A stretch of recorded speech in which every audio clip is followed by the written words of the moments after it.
Okay, so for everyone in the room, thank you so much for being here. My name is Brian Shriver. Sorry to those online, I'm going to stand up, so I'm not going to get the best angle with me. But I am very glad and appreciative that all of you are here for our All Aboard Ohio chapter meeting. Big thank you to Ian for putting together a wonderful presentation that we're going to get to see tonight. But I see a lot of new faces, which is wonderful. I've seen some folks that I met several years ago, so good to get acquainted again. Very glad that all of you are here. I know that many of you had a chance to register. I'm just going to sign around a quick sign-in sheet. If you had a chance to register in advance, you're already on here and just mark it off. If you're not, we would love to have your contact info. Okay, so the way that All Aboard Ohio, let me set a pen around with that too.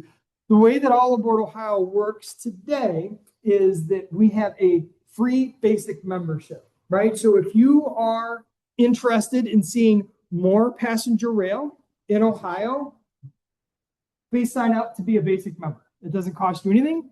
You'll get on our mailing list. You'll be a part of our contact, right? We now have more than 6,000 members thanks to moving to this model. Now, for those of you who are in a position to financially support us, right? These things cost money. And I'm going to share with you some of the work that we are doing and putting these together. If you are in a position to financially support us, we would really appreciate that. Okay. So if you're able to give at least $50 in a year, that makes you a voting member.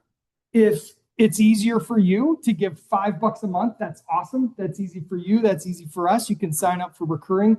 Either one of those gets you voting member privileges. So in addition to being able to vote on the board and bylaws and things like that, you also get a discount on our awesome merch. Now, we don't have anything quite as awesome as the sweater I'm wearing. I got this from Seattle Sound Transit. Great for them. They're setting the bar really high. But we do have quite a bit of wonderful merchandise. And again, if you're a paid voting member, you get a discount on that. And we also have additional tiers of membership if you're in the financial position to provide additional support. We are running all of this on 2 part-time staffers and an army of wonderful volunteers. So if volunteering in any capacity sounds like something you'd be interested in, we would welcome your help and support, right? So I know for some of you, at least I think this is your first in-person All Aboard Ohio, so glad you're here. And some of you have been doing this for a little while, and we appreciate your long-standing support, experience, and expertise as we do our best to learn from that. So I'm really excited for Ian's presentation this evening and what he's going to be talking through. And, we've kind of been going through doing our dress rehearsals. We are going to have time to have a good conversation afterwards as well. Okay. So we're looking forward to it. Hopefully or at least enough people have a pen where signing off on that list is going to be easy enough. So Ian, I'm going to ask you to just say hello really quick. And then for the people who are online, please just give us a thumbs up if you can hear Ian okay once he starts talking. Yeah. So yeah, vamp a little bit. So you might have to mute yourself well. Oh, yeah. Let me figure out how to do that. So I am going to get really quiet and we're going over to Ian's microphone now. All right. Can everyone hear me all right online? Sounds like it. Okay, awesome. Thanks, Noah. Thanks, Noah. All right. Yeah, so hi, everyone. Welcome this evening. We're going to be talking about transit-oriented development in Cleveland and just a little bit about me.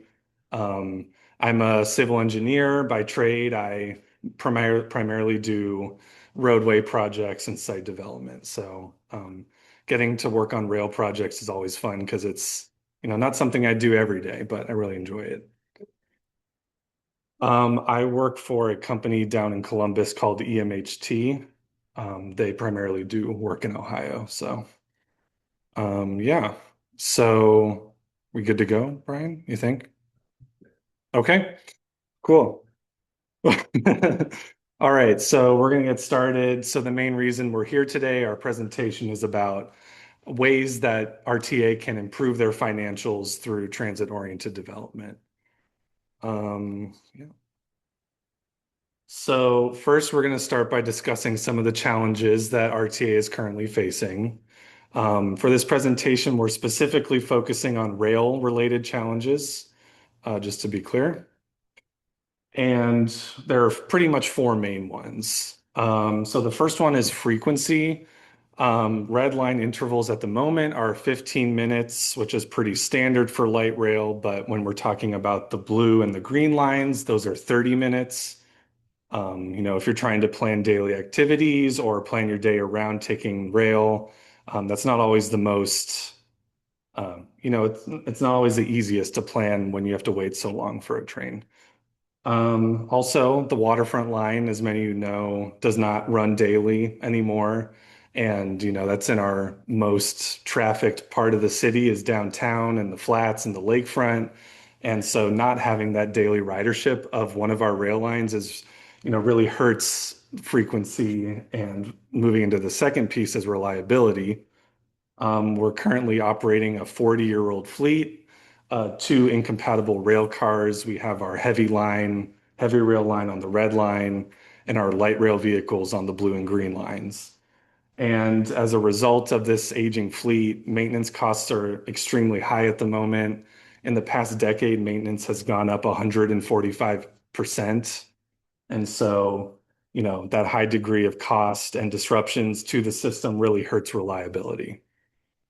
Third would be convenience. The current configuration of the lines doesn't always maximize connectivity to where you want to go in town. It's very difficult to get from the east side to the west side without having to transfer. It's also very difficult to get from the east side to the lakefront, for example, without having to transfer. And so, that sort of configuration of the lines isn't optimal for trying to boost ridership. And finally, fourth is just a perception thing, right? We're talking about perceptions of safety, age, speed, and just, combining all three other aspects together.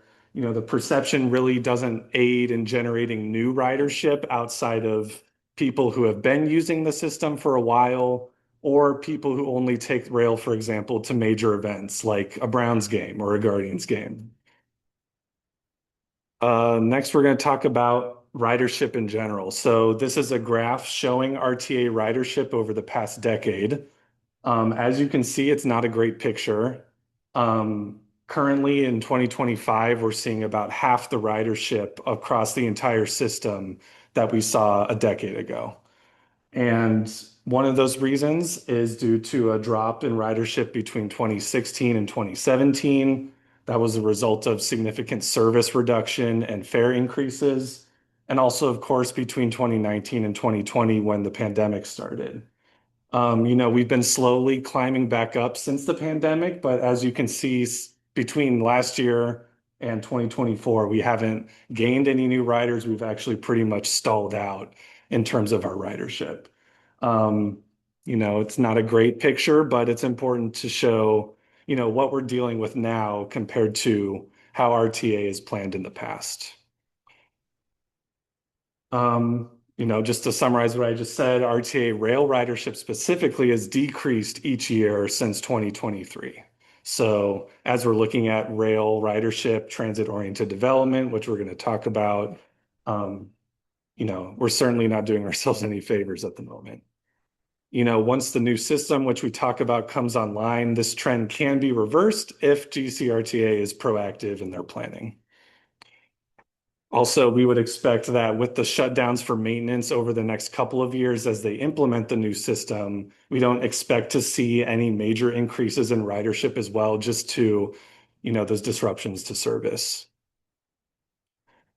But again, like I said, it's not all bleak. RTA is working on a lot of projects at the moment in order to boost ridership and improve the system. The first and the flashiest one of those is the rail car replacement program.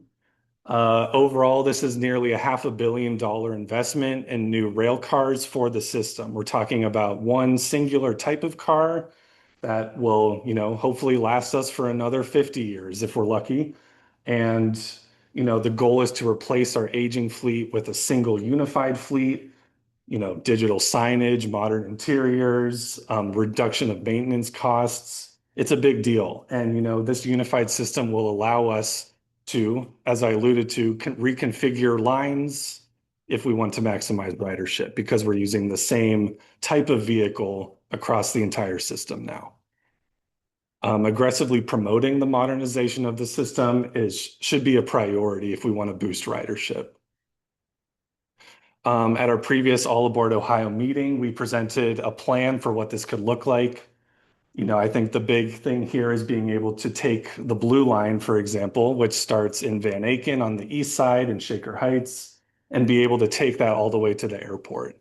Or a new line, for example, that goes from East Cleveland to the lakefront. We're not going to dive too much into this. This isn't the focus of the presentation, but these are some of the opportunities that are available to us. Some of the other improvements RTA is making is in terms of station improvements itself. We've seen several stations rebuilt in the last couple of years, and there are some projects that are ongoing as well. The Van Aken station, for example, is one that's currently under construction. Also, the blue and green line East 79th station in the Kinsman neighborhood is being reconstructed as well. Modifying these stations, reconstructing them, it really helps improve safety, accessibility, and it also just brings new investment to previously disinvested areas. And then finally would be the strategic plan. So if you're not familiar with what a strategic plan is, RTA produces this plan every decade or so that kind of guides how the system runs, how it operates, what kind of planning they're trying to do for the future. The last plan they did was released in 2019, which, if you can imagine, it planned not for COVID. So as we saw with the graph, our ridership is now half what it used to be a decade ago, pre-COVID. So a lot of the old strategic plan is now not completely, but it doesn't capture the current picture of the state of the system. So what RTA is doing is this year they're redoing their strategic plan and they're hoping to adopt it in 2027. A big focus of this plan, which is great to hear, is they're going to, dive deeper into what transit-oriented development is and how they can implement it across the system. Yeah, so why is RCA still facing this budget deficit? If you've been caught up with the news on RTA, they've been talking about a fiscal budget deficit coming up within the next 1 or 2 years that is going to completely deplete some of the reserve funds that RTA relies on. There are a couple reasons why this is happening. The main one, the most prevalent one, would be rising healthcare and prescription costs. Typically, RTA's healthcare costs rise about 3% every year just due to inflation. But in the past year alone, healthcare costs have risen 34%. So this is going to be millions and millions of extra dollars that they have to pay healthcare for their workers. A second reason, as we were talking about, post-COVID employment and commuting patterns. Is anyone here familiar with the park and ride system of RTA? Yeah, if you're not, essentially, you're able to park at a station, whether it's a red line station out in the suburbs, and ride it into work downtown, do the reverse after your work day. Commuting patterns now are not what they used to be. And if you've gone to these lots now, they're almost virtually empty because no one does park and ride anymore. They either drive downtown and back to the suburbs, or they just, don't work downtown at all. They work from home. Also, if you're not aware, a large portion of RTA's revenue comes from a countywide sales and use tax. This sales tax has been pretty much static since it was first implemented. And because it constitutes so much of RTA's budget and the sales and use tax hasn't provided a lot of increases in revenue, that's also one of the reasons why they're not able to fill gaps in budget. And finally, just general population decline up until about 2020. When RTA was first formed, they projected that the county would nearly double to triple in population from about 1.2 million to over 3 million. Obviously, that has not happened. And in 2020, 2025, we're at about the same population that we were when RTA was first founded in terms of the county. So between the population decline and the sales tax for revenue, there haven't been those gains that were projected in order to continuously fund the system. For looking at the actual budget and revenue versus operating expenses of RTA, they pretty much break even. Like I said, that sales tax accounts for about 3/4 of RTA's budget. The remaining comes from the reserve fund, and passenger fares actually only account for about 9% of the system's revenue. So you can see that when millions, that's all right. 30. Okay. Yeah, 30%. Sorry, fair recovery? Fair recovery was 30% on Mm. the start. That was at 35 cents. Okay. Yeah, for those online who couldn't hear, when RTA first started, passenger fares accounted for about 30% of their revenue. So you can see that when healthcare costs go up by millions of dollars and the sales tax hasn't increased much, passenger fare revenue hasn't increased. Really, the only place they can draw from is that reserve fund. And RTA projects that within the next 2 years, if they have to keep doing this, the reserve fund will be completely depleted. Um, so, what are some options to address the deficit? Well, a first option would be a fare increase. What this would look like. We just talked about passenger fares accounting for 9% of revenue. Unless fares are drastically increased because it's not a big portion, no meaningful increase in revenue would be seen from maybe like a slight fare increase. However, drastically increasing fares would most likely turn away riders, who are cost conscious, and rely on the service for a lot of their commuting or, everyday activities. Option B would be presenting a levy to the county. Um, as we said, the 1% sales tax has not changed since its implementation. And in Cuyahoga County, while not impossible, we believe it'd be a pretty heavy lift to try and pass a levy for RTA funding increases. Unless, we were able to categorize it as a benefit with a new system, then maybe we would have a better chance of passing something at the ballot. If you can convince voters that an increase in tax revenue going towards RTA would also benefit them in some way with increased or new service. And then finally, option C would be service cuts. We believe this is the most detrimental to the system, as we saw from the decrease in ridership from 2016 to 2017.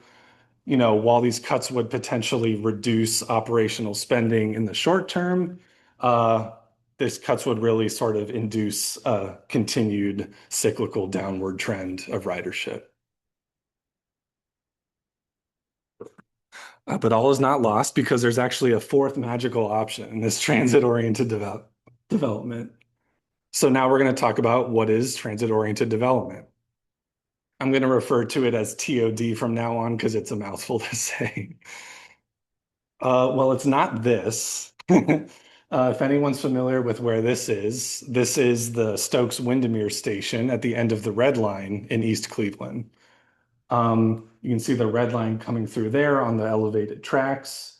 And the space planning around this station is not what we would consider as transit-oriented development. You can see the park and ride lot there, pretty empty. There's a lot of empty land surrounding the station that's not being utilized or productive whatsoever. It's also a very, single family home neighborhood, and typically, that sort of neighborhood isn't conducive to generating high ridership on rail lines. Compare this to, for example, Flushing, Queens. This is the end of the 7 line in Flushing, which runs from Midtown Manhattan out to Queens. You can see the purple line there is running through and the station stops right there. This is a very, dense neighborhood, lots of apartments, lots of retail along this sort of central corridor here.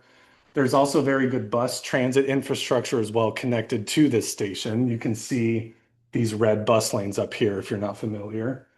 Yeah, this is quite the opposite of some of the space planning around our stations in Cleveland. So something like this is certainly attainable. It takes a lot of work to build up this kind of density, but this is kind of what you're striving for when you're looking for generating high ridership around transit lines.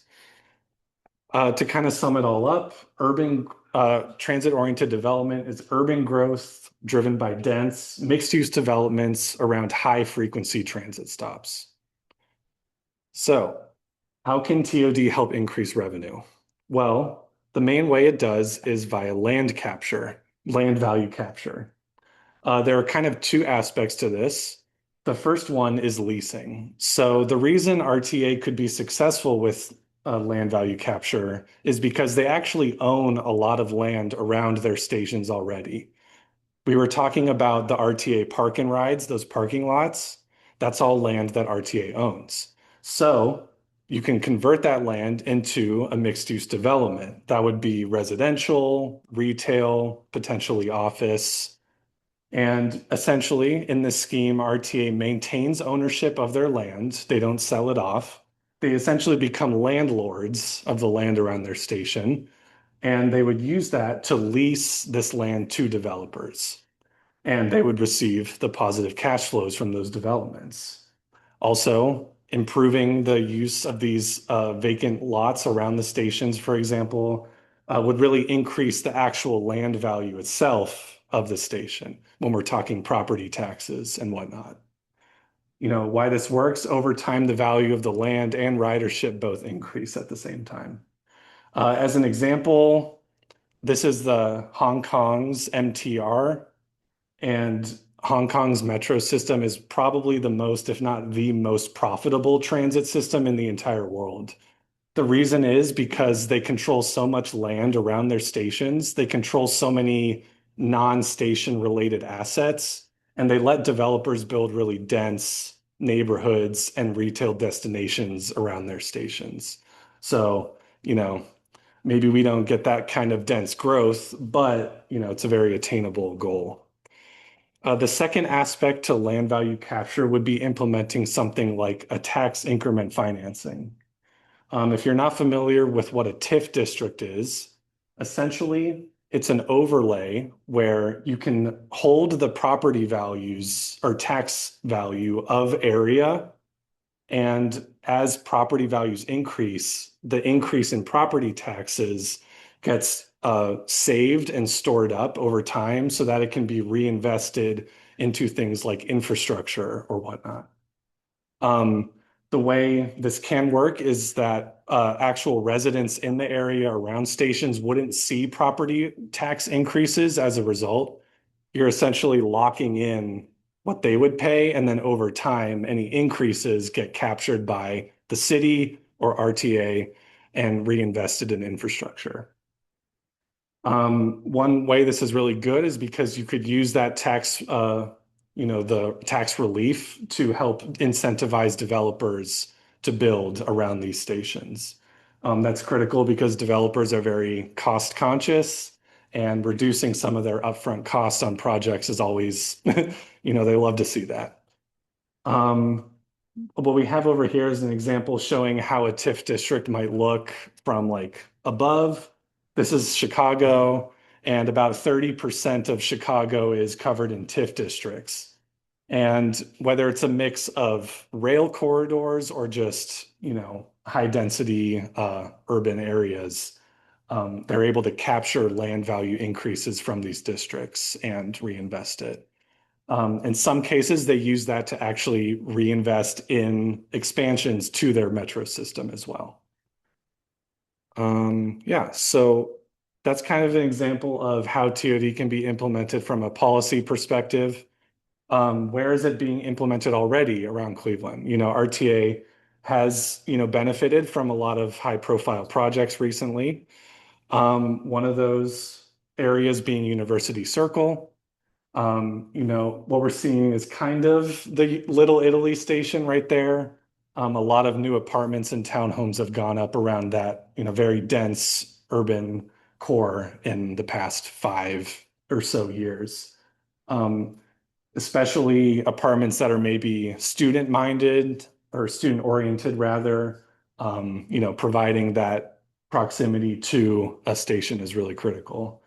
Areas like Woodhill on the east side, this is an area where they're tearing down a lot of old public housing and building a lot of new affordable and low income apartments and housing as well. The station is like right off to the left here in this view. Hundreds of apartments going up in that area as well on the blue and green lines.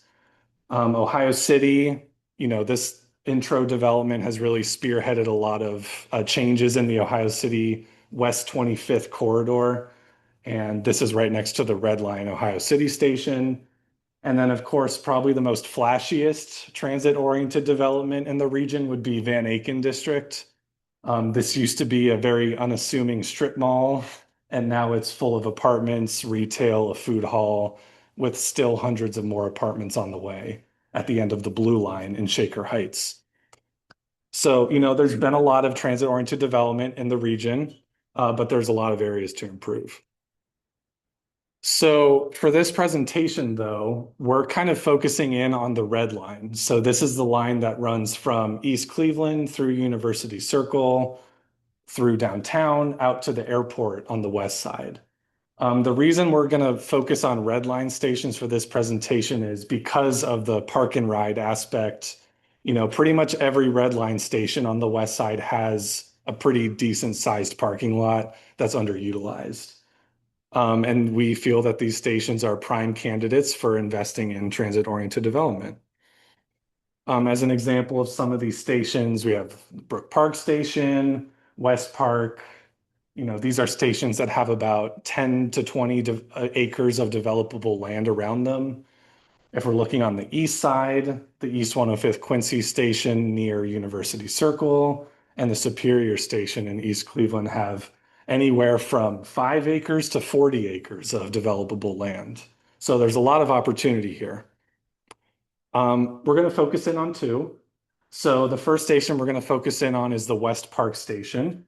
I actually drove past it on the way here. And this is a station that has about 17 acres of park and ride land and some other land in the neighborhood that could be redeveloped. This blue circle here that you're seeing is a 500-meter radius, and that equates to about a 5 to 10-minute walk to the station. To orient ourselves, we're looking at Lorraine Avenue and West 140th. And down at the bottom left corner of the screen is actually an area where there's grocery store, coffee shop, clothing retail. There's also some fast food and auto repair services as well.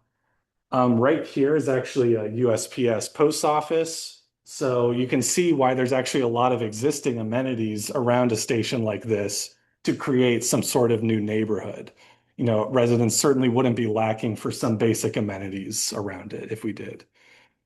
The reason we chose this station also is because, as I said, RTA owns all the land around this, so they would be able to lease it, retain ownership, and it would become a lot more productive. What could this look like in practice? Well, if we wanted to look at a site plan, we could have some residential with retail on the ground floor, convert a lot of that parking into a more condensed parking garage. We could also have offices, a medical office. If you had a primary care appointment, you could live pretty self-sufficiently in this neighborhood and also have access to the red line to get wherever else you want to go in the city. Again, having the post office there. Our concept for this area is because we're in a very dense single family and duplex neighborhood. Nothing crazy in terms of scale, probably lower level apartment, lower height apartments rather, and townhomes would be probably appropriate for a station like this. Now we could look at some renders of what the station could look like. So for example, for orienting ourselves, here's the station running north. Lots of space for park space. Got taller since yesterday. Yeah, it did. We're looking at anywhere from, I would say, 150 to 300 units across just the apartments, and then another 30 or so townhome units as well. Creating sort of a very dense walkable corridor through the middle lined with retail. If you're not familiar with the West Park Station, it's actually a very significant stop in terms of bus network. So you have the 22, the 80, is it the 88? And the 86, thank you. And the 83 lines all stop here. those are lines that service a lot of the southwest side of Greater Cleveland. And this bus depot here actually already exists. So you can imagine if you don't live here, if you take the bus and want to use the rail as well, it's a very easy transfer to take the bus to this district. Maybe you stop for a while and then maybe you get on the red line and continue on. Let's see. Maybe before you go on, Yeah. think about the difference of experience showing up at the West Park Station today to an empty parking lot, perhaps a car with a smashed window. It's just not a comfortable environment, not an inviting environment. Compare that to this. I lived in Singapore for a while. We took a bus to get to the subway, right? When you think about subway, what drives ridership? Buses are the #1 ridership generator. Then having that node of activity around, and just picture how much more comfortable this is, even as a bus rider coming from Parma, right? There's a couple of hospitals on the bus line that he mentioned. You get to the red line and get home in Little Italy. Maybe you want to live in Little Italy. Maybe you want to live in Ohio City. So just really excited about how much energy this brings to that station area. Yeah, for sure. I mean, if we're looking at ground level, we're talking like a walkable mixed use district here. And then, focusing in on the station and how it relates to the bus depot.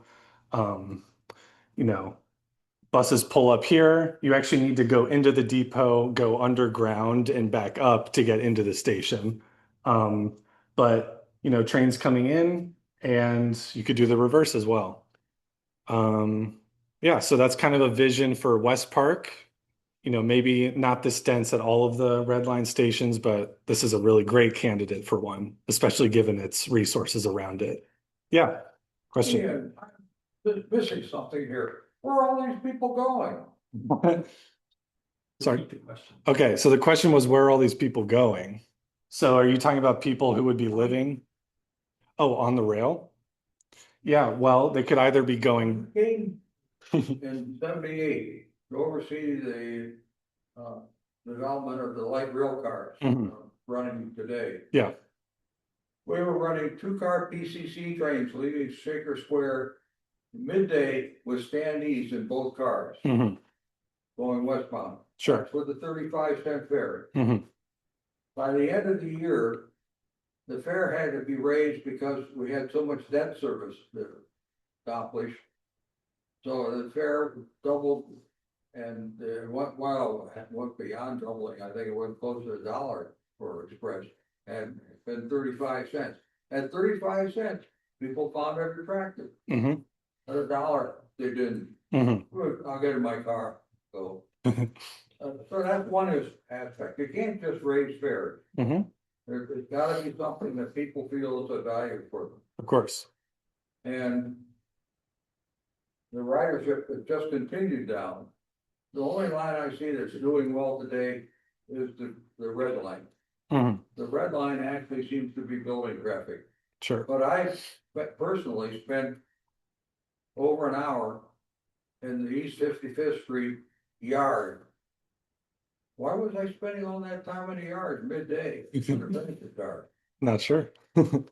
Or they were repairing the crossover just up a little further on the east part of the red line. Why were they doing it midday? That's a great question. People on the rapid transit car, myself and 4 RTA employees. You can't run a system this way. Of course. There's so much wrong here. And if you're building this stuff in an area already blighted, is it really going to take hold? What we're building, I see, is low-income housing.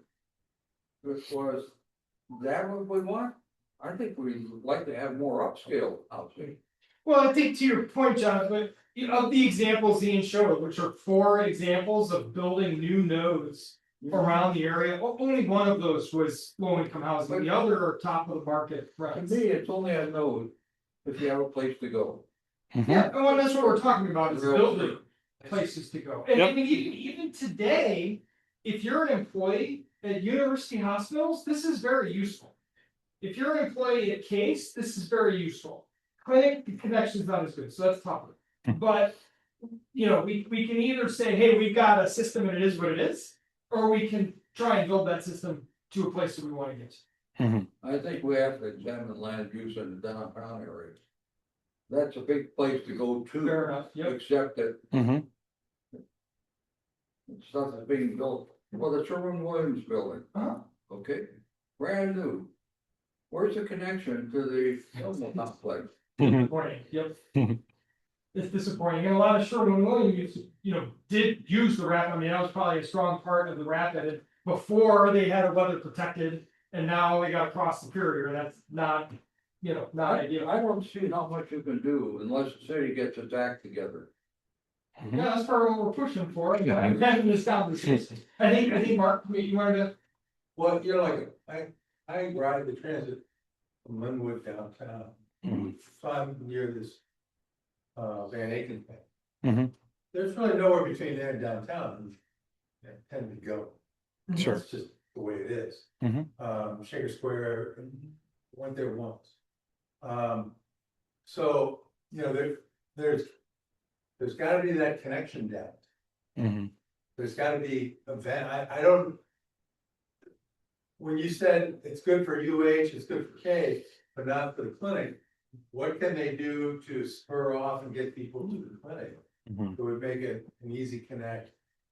that is a wonderful segue for Ian's next slide. So maybe, yeah, Maybe. we're gonna talk the Quincy one will fit. You Maybe. know, how do you fit easy connect? It's a great Where question. Sure. people wanna be. Yeah, just to kind of sum up what we were talking about, I think really what we're looking at is creating destinations. When you have a system that's very focused on getting everybody to one place, which, when we're talking about Cleveland's rapid system, Tower City is the busiest station for a reason. It's because that's really the only place people go, unless you're going to Case or UH, as we said. University Circle is definitely a second sort of downtown, I like to call it, if you will.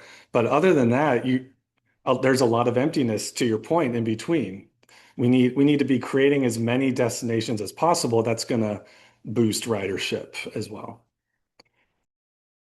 Okay, so now we're going to move over to the east side of the city. And whereas with the West Park Station, we were focused in on land that is owned by RTA immediately around their stations, with East 105th Quincy here, it's a little bit different. First, to orient ourselves, we're looking at East 105th and Quincy. This is where the Opportunity Corridor connects to University Circle. And to the north is the clinic. Off to the top right would be heading towards University Circle and Case. And then, of course, the large building that you've probably seen driving past or riding the red line past is the Justice Center over here in the Fairfax neighborhood. Again, the blue circle here represents a 500-meter walk distance, about 5 to 10 minutes. And the cool thing about the East 105th station is that it actually has two entrances, so you can access the platform without even having to cross the busy East 105th. Again, with this being such a highly developed area to the north now, there's a lot of development that's slowly making its way towards the station. We recently had the Meyer Fairfax Market open with apartments on top of it, and this building right here, which is the first phase of the Fairfax Innovation Square district. All the yellow land, again, is currently vacant land. And the reason we chose this station was because it was a great example of land that is actually owned by the city or other city-related entities and not RTA themselves. So you can see if RTA were to partner with the city, there's tons of ample land surrounding the station that could continue to be developed, kind of how it already is being done along East 105th. The orange plot here is actually the second phase of that Innovation Square apartment project that should be starting construction soon.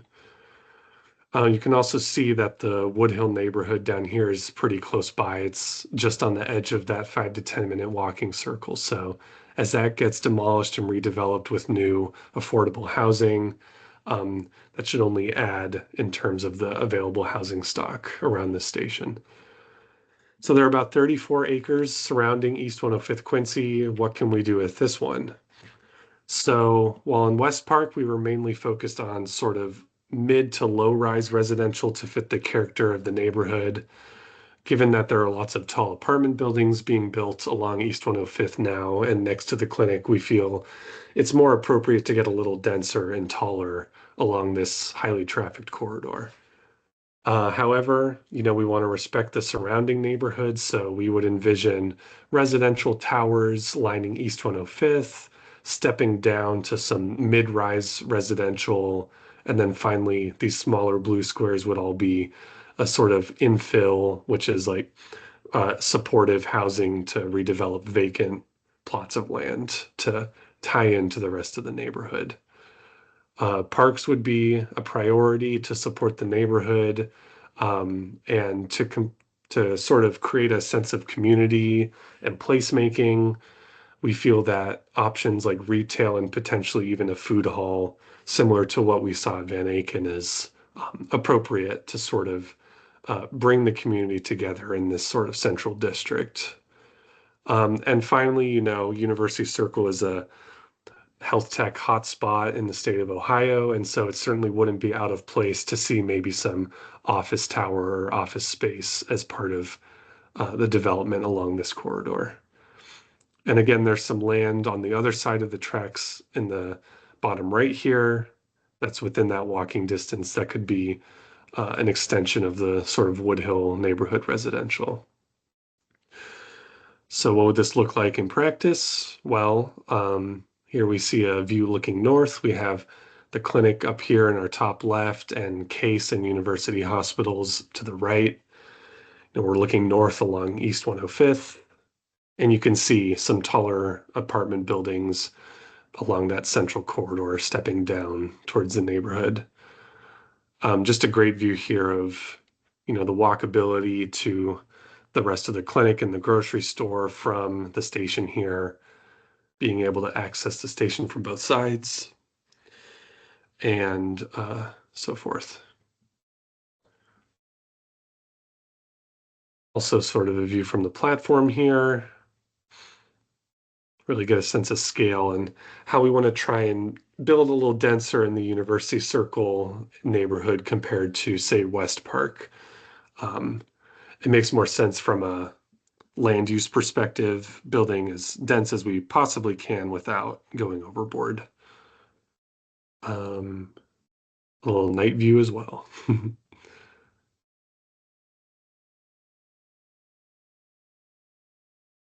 Okay, so what are the next steps? Well, kind of going back to what RTA is currently working on, we feel that the next steps are critical to implementing transit-oriented development. The first being completing the 2027 strategic plan. That's really going to expand the sections of transit-oriented development guidance. As I began to do with this analysis, taking inventory of all the red line stations for developable land, whether it's land that RTA owns or that maybe the city of Cleveland is willing to transfer to RTA potentially for redevelopment, and prioritizing some of the park and ride stations that see very little use compared to what they did before the pandemic. If the city isn't going to sell their land to RTA, potentially working with them on creating some TIF districts to promote development. And then, of course, just leasing that land to developers. And I think what's pretty critical here is promoting the new and improved rapid system to riders. Will really help boost the perception of the system as well and get more people to start using it. And kind of just going back to our North Star here, when we redefine what transit-oriented development is, it's urban growth driven by dense, mixed-use developments around high-frequency transit. And I think key here is that you can't have one without the other. You could have very dense mixed-use developments with lots of residents and amenities and, placemaking destinations and activities. But if you aren't able to get to it, then people are just going to take their cars anyways. Also, or conversely, if you have a high frequency transit line, like we would consider the red line to be with its 15-minute frequencies, if there aren't dense mixed use developments around that high frequency line, then it's kind of pointless and people won't be incentivized to use the line. So, and that's obviously the case with a lot of the red line stations that we have today. There just aren't those placemaking and destinations that are being created to foster increased ridership. So you got to have both together. They really work in tandem to support the system and grow it. So with that, thank you for listening to our presentation. Hope you enjoyed it.